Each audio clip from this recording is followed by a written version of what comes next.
आज हम आपको बड़ी ही अद्भुत कहानी सुनाने जा रहे हैं। एक समय की बात है जब नारद जी ने गाय और गंगा माता के बीच झगड़ा करवाया और दोनों में मतभेद हो गया। गौ माता ने कहा, हम दोनों में से कौन बड़ा है?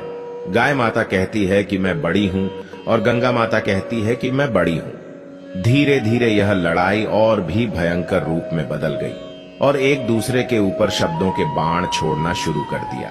अगर आप ये कहानी सुन रहे हैं तो पूरा सुनिए। इस कथा को आधा अधूरा छोड़कर जाने की गलती मत करिएगा, क्योंकि इस पवित्र कथा को पूरा सुनने से मनचाहा फल की प्राप्ति होगी। इसलिए इस कथा को पूरा सुने। अगर आप भोलेनाथ का भक्त है तो अनादर ना करें। वीडियो को लाइक करके कमेंट में जय भोलेनाथ अवश्य लिखें। तो ऐसे में भक्तगणों, आज के इस पावन बेला में हम गाय माता और गंगा माता की कथा का श्रवण करेंगे, जिससे कि हमारे सभी पापों का नाश हो जाए। गौ माता का आशीर्वाद रहे तो इस कथा को पूरा सुनिए। तो चलिए कथा को शुरू करते हैं। ओम गण गणपतये नमः। एक समय की बात है जब नारद जी ने गाय और गंगा माता के बीच झगड़ा करवाया और दोनों में मतभेद हो गया कि हम दोनों में से कौन बड़ा है। गाय माता कहती है कि मैं बड़ी हूं और गंगा माता कहती है कि मैं बड़ी हूं।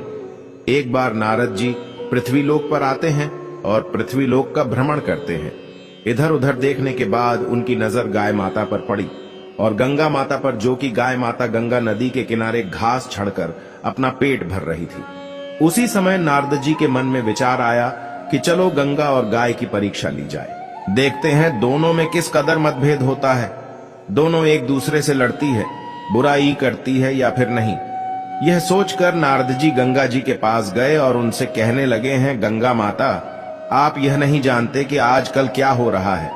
मनुष्य आपसे ज्यादा आजकल गौ माता का पूजा करने लगे हैं, उन्हें बहुत मानने लगे हैं। मनुष्य यह कहते हैं कि गाय माता का पूजा करने से उन्हें 33 कोटि देवी देवताओं का आशीर्वाद प्राप्त होता है।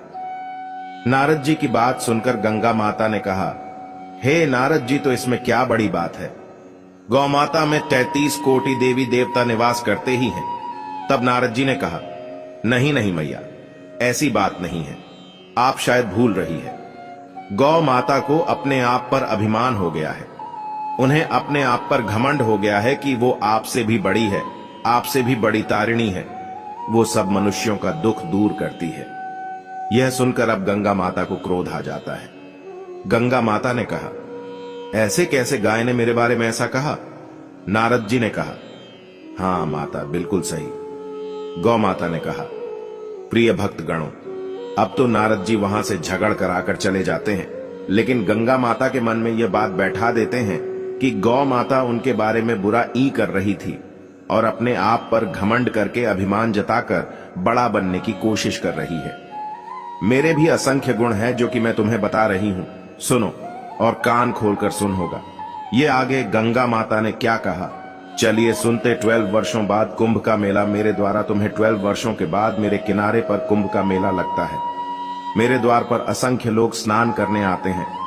जल से, मेरे जल में स्नान करने से भक्तों के भाग्य जाग जाते हैं। और तो और मैं शिव जी की जटाओं के बीच से निकली, यह कोई साधारण बात है? भगवान भोलेनाथ ने मुझे स्वयं अपने शीर्ष पर धारण किया है। अगर तुम्हारे दूध और दही को बड़े चाव से खाते हैं तो मेरे ऊपर भी देवाधिदेव महादेव की कृपा है। उन्होंने तो साक्षात अपनी जटाओं में मुझे स्थान दिया है, तो इसके नाते मैं बड़ी हुई कहो। तुम्हारे पास अब कोई शब्द है अपनी बड़ाई करने? गंगा माता की बात सुनकर गौ माता ने कहा, अच्छा ये बात है, चलो तो सुनो, मैं जो तुम्हें सुनाती हूं। हे गंगा, मैंने देखा है तुम्हारे घाट पर कुंभ का मेला लगता है। इसके बारे में तुम अधिक बड़ा ही ना करो तो अच्छा है।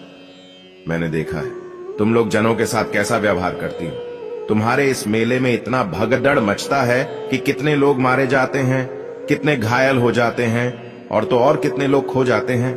अब बताऊं, तुम्हारा यह मेला कैसे पवित्र हुआ मेरी वजह से। मनुष्य के हर कष्टों से दूर होकर अंत काल में मरने के बाद बेहतरनी नदी को आसानी से पार करके स्वर्ग लोक को जाता है। और तो और मेरी वजह से सुना, आंगन हरा भरा और खुशियों से भर जाता है।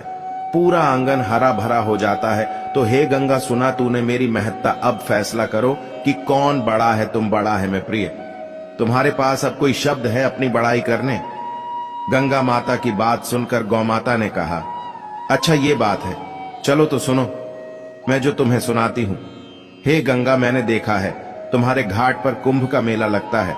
इसके बारे में तुम अधिक बड़ा ही ना करो तो अच्छा है। मैंने देखा है तुम लोग जनों के साथ कैसा व्यवहार करती हो। तुम्हारे इस मेले में इतना भगदड़ मचता है कि कितने लोग मारे जाते हैं, कितने घायल हो जाते हैं और तो और कितने लोग खो जाते हैं। अब बताओ तुम्हारा यह मेला कैसे पवित्र हुआ?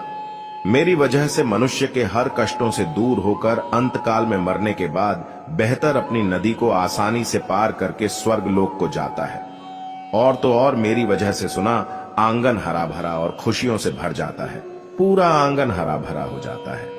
तो हे गंगा, सुना तूने, मेरी अब फैसला करो कि कौन बड़ा है तुम। बढ़िया में प्रिय भक्त गणों, गंगा और गाय की लड़ाई तो खत्म ही नहीं हो रही थी। धीरे धीरे यह लड़ाई और भी अधिक बढ़ती जा रही थी। एक दूसरे के ऊपर शब्दों के बाण छोड़े जा रहे थे, एक दूसरे को शब्दों से घायल किया जा रहा था। इस तरीके से गंगा और गौमाता आपस में एक दूसरे से तुलना करने लगती है। गंगा कहती है, मैं बड़ी हूं, और गाय कहती है, मैं बड़ी। अब आप ही बताइए भक्त गणों की इस समस्या का समाधान कैसे होगा?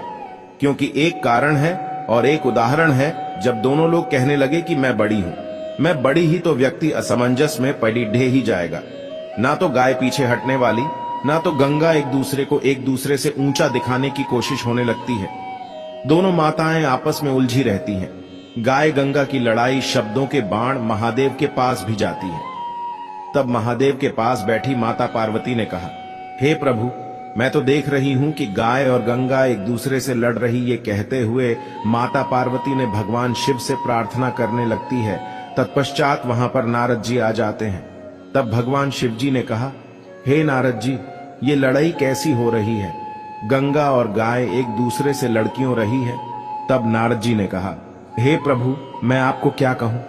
मैंने सोचा कि परीक्षा लिया जाए कि गाय और गंगा एक दूसरे से लड़ती है या नहीं, या एक दूसरे का सम्मान करती है या फिर लद्देएट जाती है।